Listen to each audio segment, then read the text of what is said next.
FA fam, what is up? What has happened? We are back again for another week. Hopefully everybody is still rocking with us. That means you're still in the fantasy playoffs. We are on to week 1 of the fantasy playoffs, week 15.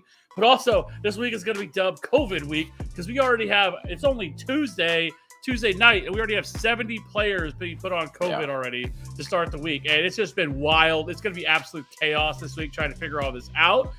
So with that being said, let's just go ahead and jump right into it. We're going to start off with our rankings. Let's hit up our RB1s. And that starts off with Dalvin Cook, Jonathan Taylor, Austin Eckler, James Conner, love to see it, Nick Chubb, Alvin Kamara, Cordero Patterson, love to see it, Najee Harris, Leonard Fournette, Joe Mixon, David Montgomery, and Aaron Jones. Now, there's a couple things that I wanted to hit on here among these running backs, especially because I think people are going to have some questions about some of these guys, right? I think let's talk about Aaron Jones, because Aaron Jones is really coming back from his injury. He hasn't been as involved in this offense, he did score 21 fantasy points last week in PPR formats. But he only carried or touched the ball 7 times. And I know people are going to look at this and say, oh, my goodness, look at A.J. Dillon. He's out-touching him. He's outplayed him. But the fact of the matter is it's not really that way, because if you look on that final drive of the game where the Packers had the ball for almost 8 minutes, that's where all of A.J. Dillon's touches came from. 8 of his carries came from that one drive when they were up and they were just milking clock. And so people are going to overvalue what A.J. Dillon did. Now, listen, I think A.J. Dillon's a fine RB3, but Aaron Jones, you cannot sit Aaron Jones. I get it that being a little bit worried. It's a matchup against Baltimore. This is going to be a slow-paced game, and I think Aaron Jones is fine. Like, we're not sitting Aaron Jones in the fantasy playoffs. Aaron Jones is a 40-point upside. I know we've only seen it once this year, but you can't sit Aaron Jones in the fantasy playoffs unless you just have a slam dunk, another option to sit him for. You're not sitting Aaron Jones. I get the worry. He's been coming off an injury. Last week, it was kind of a weird game, the way the game script went in that Bears-Packers game. But do not sit Aaron Jones. Don't do it. I also want to hit on DeAndre Swift. It sounds like this is the best possibility of him returning this week. And I've seen some people on Twitter and even some people on this YouTube have said you can't play DeAndre Swift who plays. That's stupid. I'm sorry. That's ridiculous. We're not sitting a guy who has his type of upside. If he's back and he's healthy, this is a team that's out of it. So there's no reason for them to rush him back and try to get him back. If he's back, he's healthy, he's ready to go. And the Arizona Cardinals defense, the run defense, has not been very good. They have been gashed all year by running backs. This is a defense that cannot stop the run. And so we are not sitting DeAndre Swift. This is a guy that was a top 5 running back before he went out. We're not sitting him. And he's a terrific pass catcher running back. If you listen to anybody, or hey, look, see anybody on Twitter that says to sit DeAndre Swift, either unfollow them, unsubscribe, because it's just terrible, terrible, terrible advice. Anyways, I want to hit on those two guys. I feel like those were the two, at least in the RB1 range, that for most people, that I think people are going to have some real questions about. Maybe Nick Chubb. Listen, I know Nick Chubb is also missing 3 of his starting offensive linemen. So that is obviously scary. But we're going to have to wait and see, because 2 of them are on COVID. They could possibly still get cleared. We're going to have to wait for all this stuff to shake out this week. If all of them miss, I would bump Nick Chubb down a little bit. But this is still Nick Chubb, one of the most efficient running backs in the league. I still think he would be okay without these guys. And again, it's really hard to sit Nick Chubb in the fantasy playoffs. So those are the RB1s. I just want to hit on those. Cody, if you don't have anything else to add, I will jump over to the RB2s. No, just like you said, Aaron Jones. One thing to also mention is Aaron Rodgers. Apparently he made that toe worse. So I don't really see them trying to make him drop back and run around a ton. And Baltimore can be had, especially in the second level yards, and they've given up. I think they have the 10th or 12th most missed tackles on defense. We know what Aaron Jones can do if he starts slipping some tackles. And then on the DeAndre Swift side, the Cardinals are in the top 10 for both most receptions given up to backs and most yards given up to backs as well. So just to make you guys feel a little bit easier about starting those two if you're going back and forth in your mind. Anyways, let's move over to the RB2s, kind of the bread and butter of what we want to talk about today. And that starts off with Antonio Gibson, DeAndre Swift, Clyde Edwards-Helaire, Elijah Mitchell, Saquon Barkley, Miles Sanders, Josh Jacobs, Ezekiel Elliott, Javonte Williams, Devonta Freeman, James Robinson, and Myles Gaskin. And Myles Gaskin was also going to have to monitor because he is also on COVID. So we'll have to see if, as long as he can clear. But this is a terrific matchup against the Jets. So anyways, Cody, Who are you starting us off with? Who are you smashing the table for this week? Who's your guys? Give it to the people. Yeah, take a little break, get a little drink, wet the whistle a little bit. You ended things with Myles Gaskin, and I'm just going to start off with talking about enter Miami running back here. Whoever it ends up being. Gaskin is on the COVID list, but he was put on the COVID list on Friday. And apparently all of the Miami running backs are #vaxxed. So it's definitely something we want to monitor. If you have Gaskin and he clears, obviously you're plugging him in going up against the Jets. But then Savon Ahmed also tested positive, and Philip Lindsay. So make sure you're paying attention to the reports throughout the week.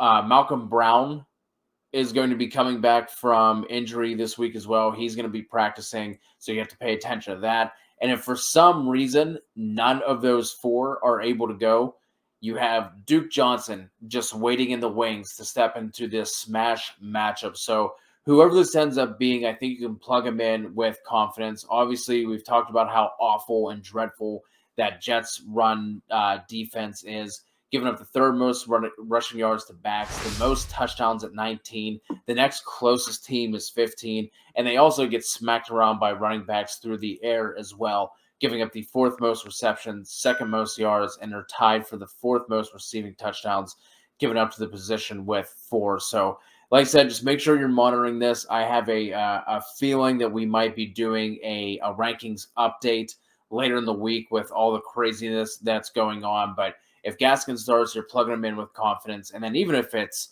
Savon Ahmed, Malcolm Brown, whoever it ends up being, whoever's getting the bulk of these running back touches in this backfield, you're going to want to plug into your lineups. And then, Kev, I know you have a couple of guys here that we both like. So throwing it back to you, my friend, hit the folks with some of these RB2s that you like this week. Yeah, before I do, be sure to hit that like and subscribe button for future content. We really appreciate everybody. If this conversation helps you out any, clarifies things for you at all, just we'd really appreciate it with a like and a subscribe. That's it. Doesn't ask for much. It's the holiday season, Christmas time. So, that's all we ask for around here. So first things first, I want to hit on a running back that I think a lot of people are going to be trepidatious, big word, pull that one out of my pocket, to play this week, and that is Miles Sanders.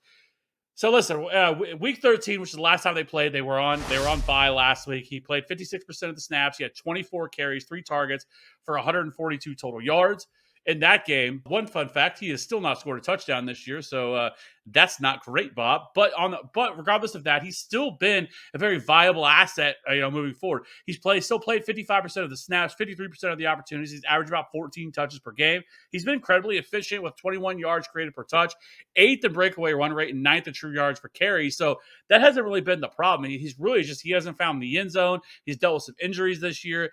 He did re-aggravate that ankle at the very end of that game, but it sounds like he should be good to go for this week, giving that bye week, that extra rest for him. Even at the end of that game, he said that he felt like he'd be good to go to be able to return this week. Now, listen, typically this Washington football team has been pretty good against the run this year, okay? And so this wouldn't be as great of a matchup, but this team has been absolutely wrecked on defense by COVID, okay?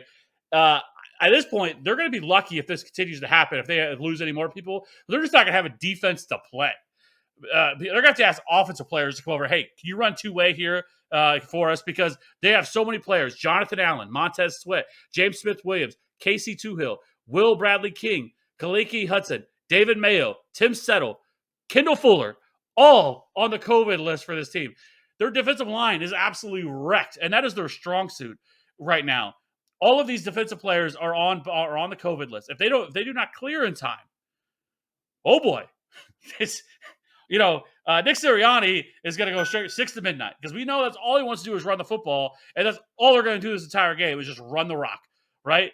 And then throw some play action in there, and that's all they're going to do, because this defense is not going to be able to stop anybody. And so Miles Sanders, I absolutely love this week at his, and I'm playing him. If he's active, I'm playing him. I'm not worried about the other running backs here. They have proven when he's healthy, he's going to be the main guy. And so I think he actually scores this week. I think he does. I'm putting it on the table. Let's check back in. I think he gets his first touchdown this week as long as he's active. So next guy up on my list that I want to hit on is another running back that people have been a little, apprehensive to play. And that's Saquon Barkley. 66% snap share, 67% opportunity share, 13 fantasy points per game, but he is 9th in target share among all running backs and a 3.31 yards created per touch, was 17th. Cody, we're going to play a little game real quick. In the weeks that Saquon's been active, so 8 weeks, right? In those 8 weeks, where do you think Saquon Barkley ranks among fantasy points, among all running backs? Total or points per game? Total. RB14. RB10. Yeah. I don't think people would have got that right. I think let me know in the comment section. Did you think that was the answer? Did you think it was RB10? Does not feel like an RB1. Does not. Certainly does not. RB10, 4th most targets, 5th most receiving yards over that span in those 8 games. So Saquon Barkley's not as bad as what people think that he's been. We've been a little bit, him missing time has really hurt. He has obviously not been the upper echelon Saquon that we all wanted him to be, but he's still been a serviceable running back. He has not killed you in most weeks since he's been back. 11.6, 9.3, 13.4, 18.4. I get it, not great, but he also really hasn't killed you either. He hasn't finished outside of an RB3 in any game that he's played this year outside of week 1. And so, again, I get it. He hasn't paid off his draft capital, but he's still been a very serviceable running back. Now, this week he gets Dallas. And on paper, it looks like that, they are a decent run defense. But, however, they have the 3rd fewest rush attempts against them this year. But they've still allowed 100 yards of rushing or more on 8 straight games.